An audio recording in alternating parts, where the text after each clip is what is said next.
Today's show is sponsored by Indie Film Hustle's Filmmaker Process.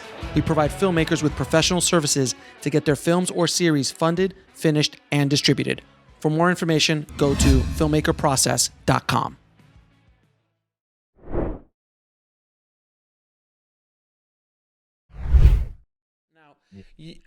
According to your filmography, you also were a PA on a film called Blue Juice. Yes. Back in the day. And I always love asking these questions when you're first starting out.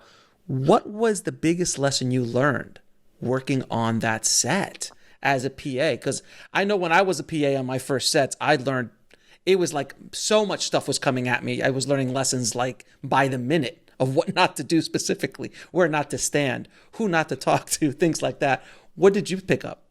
I wish I'd been on the set. I was in the office. So I was there too. Photocopying. I was making tea. I was I was just doing dog's body stuff, and I was never really on set.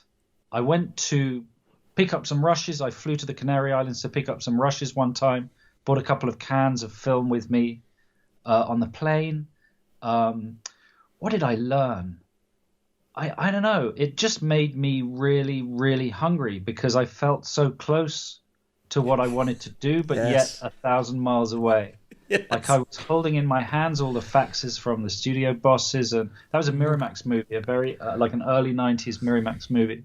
All right. So you can see it all happening, and it just made me like ravenous to do it myself. And also secretly, I was like, I could do it better than this. I could do this better.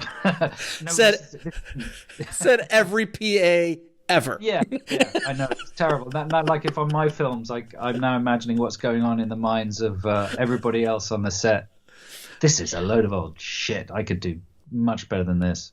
Yeah. So the other thing I learned was not to lie. Like one time I told one of the producers that I could assemble the trims. And I'd learned how to do it at film school, but I forgot. And this was back when trims were physical and lace them up and stuff. So I was put in an editing room with a bunch of cans and this magnetic soundtrack, and I had to sync them all up.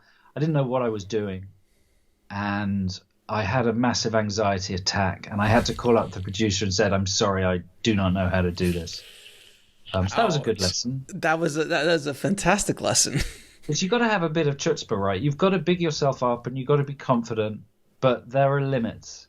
Like when it comes to actually telling people you can do things that you actually can't do, that's not a good line to cross. No, absolutely. And I remember my first PA job was on a Fox TV show, and I had the exact same experience that you did, which is like, you're there. I was an office PA, so I was seeing the producers and all that kind of stuff coming in, and you're just like, I'm so close. But yeah. And I could do it better, obviously. But it's a really useful experience, right? Extremely. Experience. But then you also realize that you don't necessarily have to climb the ladder that way, and actually what's more important is to be creating stuff. Because you can, I guess. I mean, there's a traditional old school route of becoming a first AD, but also there are people that, especially in this day and age with technology so accessible, there are people that just make brilliant stuff. And then you can jump the queue, right? You get to write something brilliant or make something brilliant. You get maybe to have a go at all the toys without going through the process of graduating, you know. Yeah, I mean, I remember when I was a PA and I started to investigate that route, and like I went to the DGA and it's like, okay, so you need 1,000 hours as a PA or whatever that number was before you can get in the union, and then you start working as a third assistant director, and I'm like, and they're like, maybe in 10 years you'll get a first AD job, and I'm like, this doesn't make sense for me. I can't do this.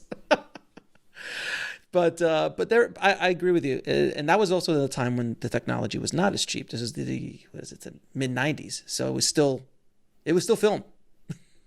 Yeah.